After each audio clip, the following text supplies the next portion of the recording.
I'm doing a real mic finally. People said, I can't stand you. You sound like you're in a garbage can. I'm like, okay, I'll grow up.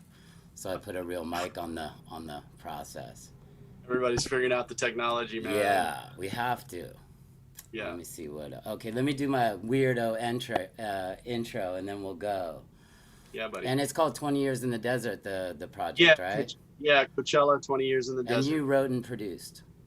I am the executive producer, Mm-hmm. and I helped Chris with the writing. Chris Perkel is our director, Mm-hmm. so I have a writing credit, and but Chris is it's his baby from a filmmaking standpoint for sure. Okay. Yeah, Here goes my tried and intro, and then you can correct me if it sucks. all good. I'm Patrick Hollick. You're watching or listening to a new episode of The Love Show.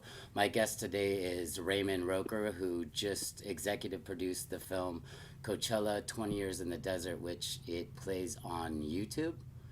Yeah? Yep, Is it? yep. That's where it opens? Yeah, it's YouTube Originals is their film imprint, but you can watch it just on regular YouTube. And before we go into that, let's go 1990 Herb Magazine for those that don't know. And you were instrumental in my beginnings, like my very first photo shoot. I don't know what it was we did first, but I think it was like Yeah, fashion stories. probably a And fashion story, I'm sure, right? I would yeah, guess. yeah, I Yeah, think I before we did earned up. artist stuff. I had Sorry, what earned. was that? I earned up, and then you gave me one of my very early covers, which was Tom York, unless I'm mistaken. It's a great image. Oh, thank you. Well, it was That's a like great image. people One of my like, favorites still because he's in the bathtub and the coloring and yeah, your stuff we've loved. Your stuff was always great to have in a magazine because it was always unique. It was always you had a signature way of color and portraiture. Still do. you're Yeah. sweet. I remember being terrified because we just watched the documentary where Radiohead was followed and he was hating everything to do with a camera or media. He was like an early Joaquin Phoenix. And then on our set, he was laughing and enjoying it and invited us to the very front box of his show. He let my team come. Amazing. He was like this angelic guy. But when we watched the doc, it was like all hating the media and marketing and this documentary. Did you ever see that doc they did on Radiohead? I I didn't, but you just know he's very specific and I Yeah. not prickly to be prickly, but like he's an artiste and but you've always had a way of like you've had a way with your subjects, so that's not surprising that you guys went well. And it's funny with Tom, I saw him recently on like Colbert or something, and I was like, he was so like kick back and sort of laughing a bit, and I was like, I wonder if he's like just in a different phase now where he seems almost approachable, you You know? have he was very with it. He was warm with us. I Yeah, remember. I remember I was humming like a dun dun dun dun dun dun like a Jeopardy theme waiting for a Polaroid to dry, and he yeah, thought it was the funniest shit ever. And everyone was kind of like, "Well, that wasn't that funny," but like he enjoyed it and his tone changed. And I was rushing through setups, and he's like, "What are we hurrying it for?" And I was like, out of like respect and time, he goes, "I'm good. I'm here. I'm with you." And he yeah, enjoyed the process. So, but yeah. all that aside, tell me early Herb. You started Herb in 1990? So the first issue came out in December of 1990 at the end of the the year, and we went monthly, and we produced until our last issue. We produced 158 issues of the magazine, and we stopped printing the magazine in 2009. It was an incredible run, and still very proud of it, obviously. How'd you find yourself just running a magazine that's bold? You and Louis Barajas from Flaunt Yeah, were the only yeah. two guys I know that were these self-made, hardworking, coming up with a magazine when we were all just kind of fumbling idiots. So, like, how does a kid like you start his magazine? Like, what's that like? A Yeah, and real magazine. yeah. Well, I didn't have any experience. I didn't go to magazine school or even I was barely in college. Um, but so the quick genesis was that I worked at a music retailer at their corporate offices in downtown LA, And I had a friend, and we both worked in the same department. We were doing graphic design and like in-store design for signage and different things. And so I was quickly learning like desktop publishing. It was getting really sort of into the whole Mac and moving out of my analog, airbrush days into like technology. And my friend Mark came to me and said, "Hey, I want to start this magazine on computer graphics." I came to him a few days later and said, "I love the idea of starting a magazine. Let's do something, but like, can we do it on this whole underground culture that I was I was just a participant in. I was going to parties. I was going to like, speakeasies and raves and whatnot, and was into hip hop and was into dance music. And sort of in my head, that felt like that was a movement for sure. And that's how it started. So he had the mechanics of how to do it. He knew how to make a media kit. He knew how to design a page. He knew how to, knew where you sort of how you wrote an editor's letter. He wrote the first editor's letter, but I was a quick study, and I was a good designer in terms of like layouts and photography and stuff. So, and then he bailed after the first issue and sort of left me holding the bag, and the rest I just matured and grew up. But your point about like figuring out how to do a magazine, to my perspective was always about, let's make something really high quality. Let's do something that's up to snuff, that feels like a proper representation of culture. So proper photography. We had a great, I think the photographer's name was Julia Sloan, who shot our first cover. And it was this awesome picture of Shane Mooney and Jasmine Vega, two sort of like local scenesters. And Shane's dad is Paul Mooney, famous, comedian. And Jasmine worked for Delicious Vinyl Records. So like, to us, like, they were cultural representatives, but we shot it like you would shoot it. They shot it in a studio. It looked great. And I think that just set us apart, because most things at that point were just sort of like either glossy, couldn't touch them, made in New York, made in London. No one knew where they came from, proper corporate mags, or it was like shitting, newsprint, second rate sort of stuff. And we were somewhere in the middle. And I think it stuck. Paul Mooney wrote some of Richard Pryor's comedy and Eddie Murphy's comedy, correct? I'm pretty sure. Yeah, and Chris Rock. I used to see him at Ben Frank's, a long missing spot on Sunset. I think it's Mel's Diner now. But Ben Frank's is where I used to see Paul. He was quite a presence. He was absolutely. A cool man. So, Herb ends. Where do you go? What did you start doing right after the? And how many years did it run? 19 years, man. 19 years. And some of our best years were even like the last, 4 or 5 years. I think we were really hitting a stride. I felt like creatively, business was still really tough. Anything from the mid 2000s, the business started to have challenges because of just the changing landscape of like digital, music consumption, and people not really reading reviews anymore and not really depending on music magazines. That said, we started doing things that were more like artistic and idea based and thematics, and we were doing themed issues, and I was feeling really good about it. And then, the underlying foundation was wobbly, and then 2008 recession hit. And frankly, at that point, it was like, the final, like, we're already on the ground. It was like the cap to the back of the head. That killed me. I thought money would never stop. I was living way, way beyond my means. I was buying real estate I couldn't handle. And my mother always would like drive 700 miles to save a dime on socks. And I remember her calling me when the world ended, and she's just like we are now, we're in another world end and a new life starting. She's like, do you see why I was freaked out? I go, I know, but still I had, pretty good 20-year burn, but it was scary. I remember getting rid of the leased Porsches and all the fucking posing, and my accountant saying, what do you want? And I said, I want to keep the house. That's it. And I got rid of everything else and kept the house. Yeah, that's great. Listen, I had that was a meltdown. That 2009 was probably the lowest. I would never wish a 2009 on anybody else. That was a year I kind of lost it all, but it was a lesson that I still carry to this day. That I would tell anybody who listens, how to sort of try to avoid those scenarios. But it also is what happens when you're an entrepreneur and you create things, and things are going to crash, and you're going to have bruising but you asked, so what I do next? I kind of like in 2010, I was mostly kind of consulting and doing a bunch of project-based work, and having a decent year. And then I got a call from an old client of mine who said, "Hey, there's this opportunity at Red Bull uh, to go and launch a magazine for Red Bull." And I was kind of done with magazines, but it was an interesting opportunity. Red Bull was one of the few companies I had like huge amount of respect for what they were doing with content. And so I jumped at the opportunity, got the role, and helped them launch this Red Bulletin magazine in the U.S.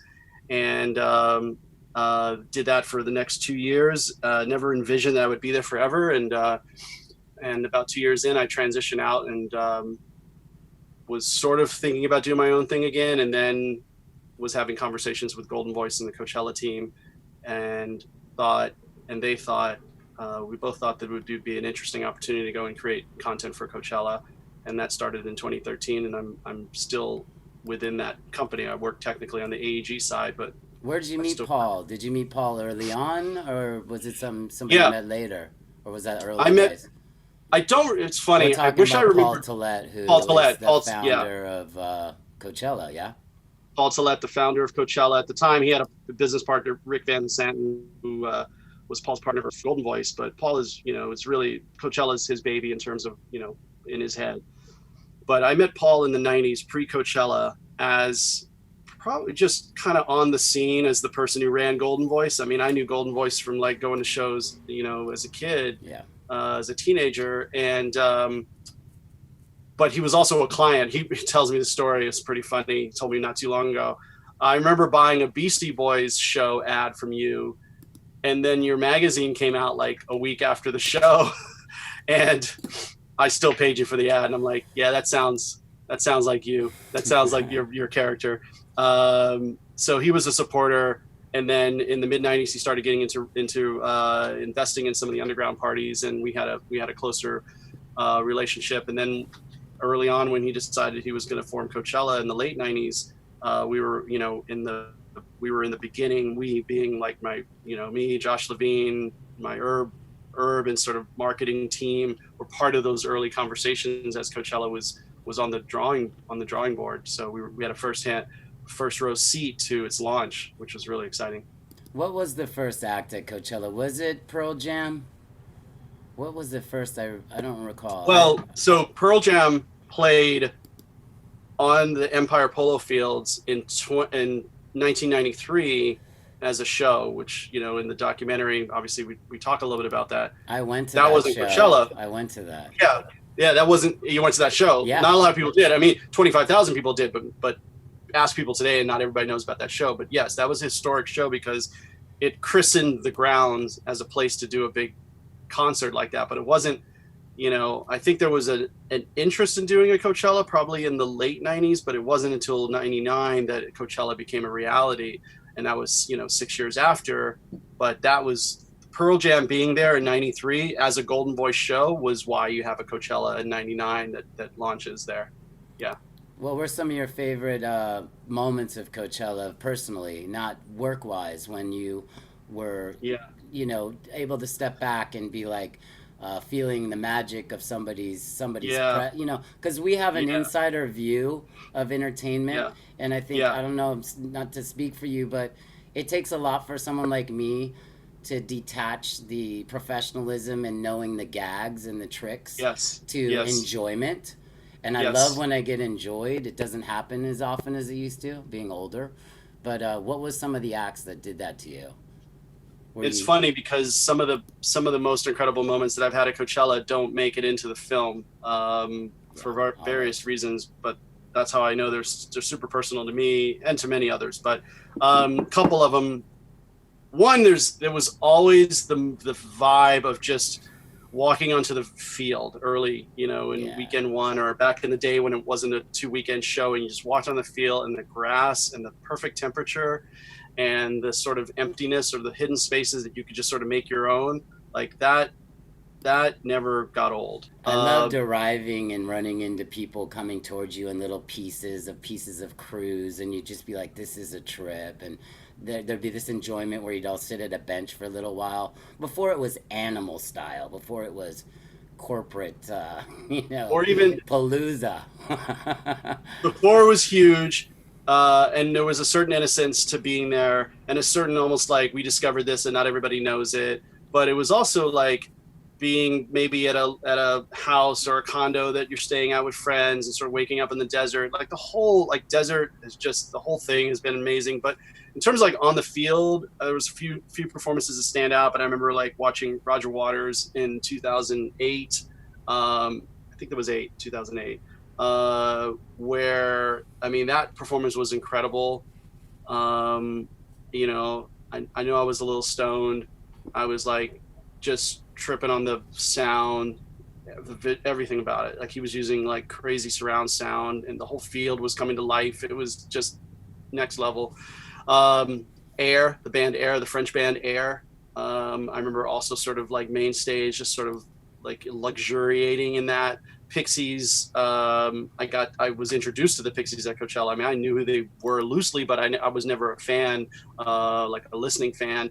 But like being front and center back in those days, I'd always have the gold ticket to get around, and I'd always have a pass that could get me to the front of stage, and I knew, you know, enough people there. Those moments of being in front of the barricade for shows like the Pixies, Red Hot Chili Peppers in '07, those shows were like just massive. The scale of the festival, the crush of those fans, and just the optics and the sonics of the whole thing, it was just otherworldly.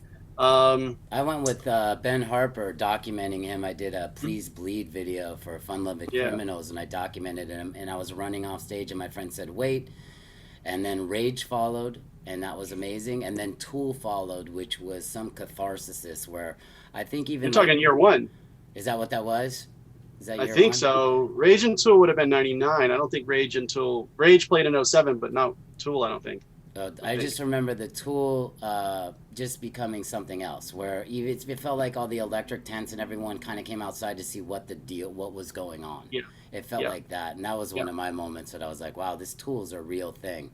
And I was on my way out. It was Tony Ward who said, wait. Let's see this. Nice. Let's see this. And he stopped me from running off to work, you know. There's a lot of that. Like, there's a lot of, like, happy accident discoveries. You know what? I always kick myself because typically what would happen for me at Coachella was I would learn about a band almost, like, right at the end of the weekend and fall in love with a band. Like, I remember, like, the year I sort of, like, got turned on to Mike Snow, and it was kind of, like, right after, you know, the festival was over, and I kind of barely saw them. And then I was like, how did I not see them? Arcade Fire 05 was their first performance. Right after that, I think someone handed me like the Funeral album, and I was like, how did I not really see them? So I felt like I was actually kind of late on things, early on some things, late on other things. But like, Coachella is still like, it's still learning. It's a learning thing for me. Like I almost like, I kind of consider it my annual little crash music university, where I know half the things on the curriculum, but I don't know the other half. And I just like we're so study. similar that way. It's amazing. We're similar.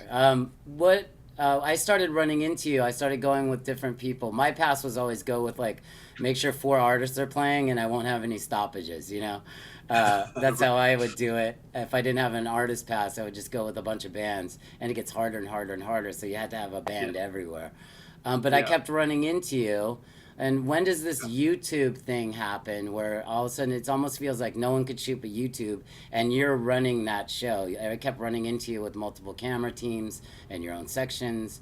What was going on? Was that this project about to happen, or was it documenting just to document it? Yeah, it was kind of, it was of a documentary, or tell me about that. Yeah, I mean, so when I first got to the company in 2013, the first job was just to sort of like decide what the priorities were going to be. Like I really came into, there wasn't really like a structure. It was very ad hoc, the way we were capturing content. There was the live stream, and that was its own beast. And that had a very specific mission, you know, just get the show on air essentially. And we were in year 2 of YouTube when I arrived. So we were already streaming on YouTube. starting in 2011. I was there in 2013. So my job was to go and find all the other stuff. So my first was not like, what's the webcast about? It was more about like, what aren't we filming? Like, oh, why aren't we filming over here? Why aren't we filming more the vibe? We should do more of this, do more of that. Plus I wanted to like upgrade the whole thing. I wanted to like film with better cameras. I had just, friends and filmmakers and sort of like auteurs that I was like, getting sort of feedback from and sort of bringing into the mix. So we just sort of created a coalition of like what we called like the beauty, filming of the festival. We would do the slow-mo and drone shots, like right out the gate. We were like obsessed with that type of material. So from like 2013 to 2015 was just a complete overhaul of all of that secondary filming. Mm-hmm. And at the same time, we were starting to figure out what was in the archive. How would we film stuff moving forward? What's exciting about this year's lineup? And we started building pilots really for what we were thinking the doc would be, which was going to be more of a series. So it wasn't until 2017 that YouTube expressed real interest in a feature documentary. And by 2018, we signed a deal with them to do a feature documentary. And then we were going to film 2018 and then eventually 2019 very purposefully around creating narratives in the film to bolt on to all the history and the stuff we had sort of shaped in the past. Because we kind of had a pretty clear idea of how things moved from 99 to 2015. We pretty much had sort of that almost in the can, but we couldn't chart the next 5 years. And that's where we ended up that makes the second half of the film essentially. Were you gonna shoot? Oh, sorry. Hold on. Lost your I'm audio doing now. that. Yeah, no, I didn't lose it. I pushed mute so you get a clear stream. If you don't, I kind of interrupt you. What was I gonna say? Did you have any intention of shooting 20, or you were locked and loaded? You were ready to go? Because it's interesting to me that Rage was early on, and Rage was going to be your headliner 2020, right? Yeah. But were you gonna shoot Rage it? Rage still is the headliner. We just have to put the show on. It actually made a ton of sense that 2018 was going to be the year that we went out and were sort of making what would be sort of the timestamp of the film. Like clearly it was going to be it's really a 40-year look, right? As we started with Golden, essentially. So You froze. we knew sort of the chapters. You froze What's that? a little. You froze a little. Oh, sorry. I froze. Okay. It's okay. Let me start again. Yeah. Am I better now? Yeah, you're fine. Okay. We knew that we wanted sort of 2018 to be a little bit of the like bookmark because Beyonce performing was such a profound thing. And it wasn't until we finished filming 2018 that we decided to film 2019, which would really be a full 20 years in the desert. And so, and it ended up really being interesting because 2019 brought us Billie Eilish and Blackpink and Bad Bunny and J Balvin. And it's like, those things were sort of not in the roadmap in our heads until they became the festival. And I think there's such great reminders of like the constant movement of culture and the constant evolution that Coachella has been through, because Beyonce in some ways was a very sort of fitting 20-year mark, but the next 20 years won't be created by a Beyonce, they'll be created by Billie Eilish, and Summer Walker and like a whole new stable. What did you feel about the Ariana Grande moment? I felt like that was missing a mark. There was something wasn't there for me with Coachella, and I don't know why. It just didn't feel like. I understand the Billie Eilish and I understand Beyonce. I didn't understand Ariana Grande's show. I think the way I look at Ariana Grande is a 25-year-old at the time phenom and force of creativity, and anything that gets you to the pinnacle at that age as a woman, there's a lot that went into that process, both in what your creative output was to make people care, but also just how you managed your career and your personal brand, and to do it in a way that feels, at least to the outside, fairly independent and not necessarily packaged. And subsequently, and I was not deep on her. I knew that she held a lot of sway with a lot of people, both in the pop world, but also just in the, music and dance world and whatnot. But then I actually watched a show with her in at the O2 in London some months back, and I was like, man, she's really phenomenal, just in terms of just everything about it, the way her productions are, her voice. Maybe it So was just that show. I didn't feel anything from the show. I tuned in yeah, on, I started tuning in old man style since like, I don't know, 17 or 18, and watching the first weekend a bit on YouTube, just picking the acts I yep, like, getting the reminder. great way to watch it. It's great. Yeah, I don't have to deal with Yeah, all the stuff, absolutely, it's great to watch it that way. Yeah. Nothing wrong with that. But it didn't. I Um, don't know. I got the Eilish thing. I don't know. I'm not anti Ariana Grande by any means. I just yeah, didn't. I didn't connect with it. I didn't feel like it it felt like it there was have been bigger. big acts. It was bigger than like Beyonce Yeah, landed in this perfect moment, and then it felt like yeah. let's do it again with Ariana Grande, and it wasn't a hit for me. It was more like the accident of the Billie Eilish was that moment in a different way. It's interesting. It's a I hard mean, it's gig funny, though to we had book acts. I mean, it's impossible almost. And I was we've had excited to hear Rage was coming back. That was interesting again. yeah, we've had headliners. We've had headliners that and again, I'm not the jury on this, but we've had headliners that the perception is that they get upstaged by second stage acts. It Yeah. happens. Mhm. Um, Beyonce's a rare breed. Very. Yeah. There's no other Beyonces, right?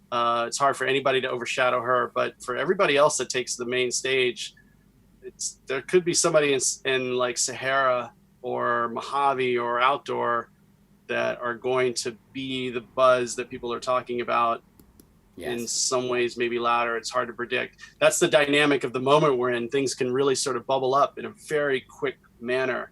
Maybe more, not maybe, more so than any time in history, I think. Tell me about the writing process. You got such a monster. How do you sit down and kind of format 20 years and get a narrative of any sort? I mean, that's tough. So Chris Perkel, the director of the film, was meticulous about creating what the story framework was going to be.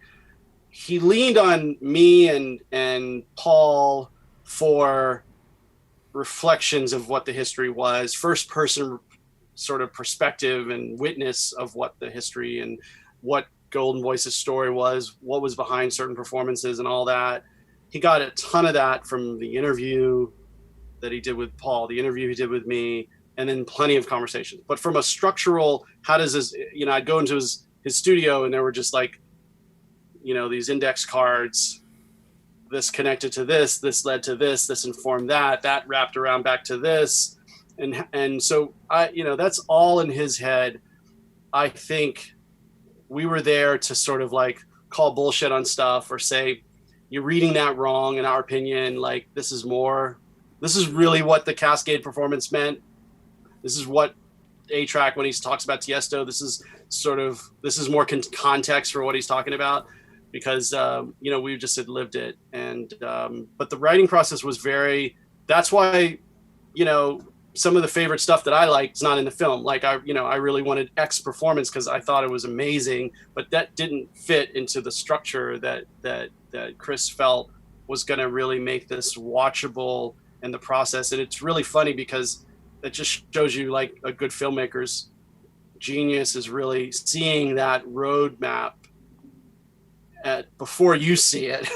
And you're then thankful for it, because if he had listened to everything I said about put this here, put this there, like I don't think would have necessarily been the film that it is, and keep people's attention. And the way even his editorial team, because a team effort obviously, but the editors, the way that they blended in and out of performances at just the right point to where you really got a taste of what the performance was, but you also kept moving. Maybe you weren't familiar with the band, but you were still enough to like learn about it and move on to the next thing. It's very hard. There's 2,500 bands that have played the festival over 20 years. Yeah. To condense that down to like 60 or so that are in the film in some way or another. Did you get any like little chime-ins on Twitter or social media going, where's so-and-so, or no? where's Ariana? We got a lot of that. Like there was definitely fans that weren't happy that she's sort of like just B-roll and not really a performance. There were people, but we got a lot. We covered a lot. So it's hard to make a case for, I mean, plenty of people that have a band that's not in there. That said, we covered a lot of what people really felt passionate about in Coachella history. And maybe if we missed one thing, but we gave you Daft Punk and Madonna, you know, and so like, I think on balance, I actually read a ton of commentary, and I think on balance, there wasn't like a whole, like, oh, you guys really messed this up or got this wrong, or how did you miss this? But there were definitely a fair amount of people that said, where's Ariana? You didn't do her justice, which, you know. Yeah, I don't think they're wrong. I think like she deserves everything, you know. But she's not failing in any way. She doesn't need. No, she's not failing, and she's fine. I checked in with her before I got on. I texted her. She's good. When did you learn you weren't going back for the 2020? When did you get the call that none of us wanted to get about this new world we're living in? Probably like a minute or 5 minutes before you got it. Like, honest, it was time stuff. When it was in the press, essentially, you know, I mean, truthfully, you know, we probably had a day. There were others, I'm sure, that had less time, and there were people that maybe knew for a week. I don't know. What are the dates? What's the first weekend dates normally? In April? Yeah, I haven't lost track on when. Oh, in April, it's always the second and third weeks, essentially, of April. Yeah, every year. Sometimes it changes a little bit because of Easter or some other, because we have two Coachellas and then we have Stagecoach. So we have to think about whatever that consecutive 3-week block that'll give you Stagecoach, but not put Stagecoach on Easter, or, you know, yeah. Have you seen the Beastie documentary? Did you see that? I need to watch it. I really want to watch it. Seen it yet. Yeah, I just watched it. I haven't seen it yet. It's interesting how they did it as like a performance in front of a thing. I wanted to get your thoughts. What are they saying for coming back? Are they flirting around with dates, or is that still just too much in the air, or is there something? Our dates are on the calendar. We have dates, and we've got tickets in the marketplace, and we have a show that we plan on doing. But when is that? You know, October 15th, 12th to 15th or something, 12th to 14th for the first weekend, somewhere around there. You got to check the calendar, but the second weekend of October. Yeah. And like anybody, we're continuing to monitor the situation and listen to the health experts.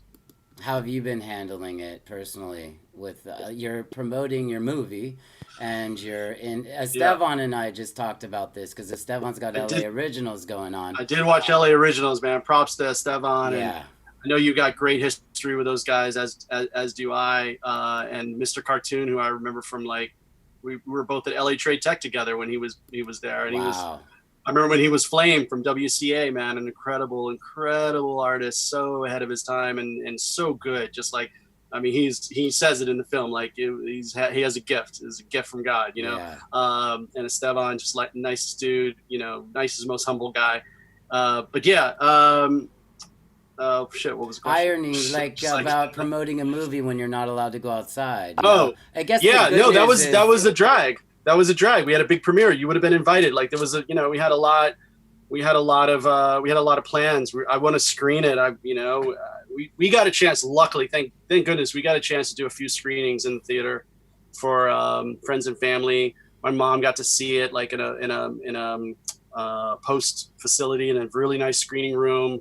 And then we showed it at the Regal Cinemas at LA Live to maybe about 40 staff. But the fact that we weren't able to then continue doing that is sad. And hopefully once the air clears, we will do some screenings. I want to see that. Yeah, that'd be fun. Yeah, it's a nice way to see it. I'm not going to lie. Like, there's something special, especially a film like this, the scale. So I would recommend, if you watch it, put it on the biggest screen you've got, get the best sound, put headphones on if you want, and really go in, because it's best enjoyed like that. Mm-hmm. What's next Yeah. for you? What are you working on? What's the focus now that you put this big thing together? Yeah. What are you getting into now? We're working on a ton. I mean, as a company, like we're busy, right? Even though we don't have live shows right now, we are incredibly busy in on innovation discussions. I'm busy personally working on a lot of development of other projects.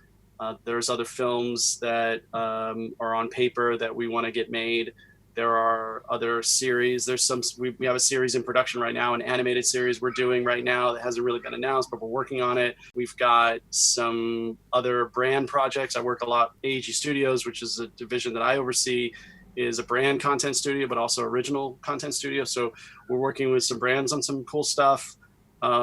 My days have been slammed. They've been busy and creative and full of very like whiteboard discussions. It's really exciting. Even in light of like this hellish sort of reality that we're going through that will unfortunately continue to sort of unfold before it gets better, I'm afraid. Yeah. Well, dude, thanks for taking the time. I know you're moving and shaking. I'm really proud of you. Congratulations on the Thanks, film. man. I watched it right away, and it was exciting because I'm like everyone else. I'm captive, so I was like, this is like fake going somewhere, and I get to go. Not go see Coachella, but right now, I was excited. So Well, I appreciate your art, and I'm still the proud owner of some of your work, good. and keep doing what you're doing. And I want to give you props too for being out on this sort of new media exploration, because I've watched you move through trying different ways of bringing your expertise and your conversations to the table. And I think it's awesome because you got to attempt all of this stuff, and you got to be bold and brave to try stuff. Hmm.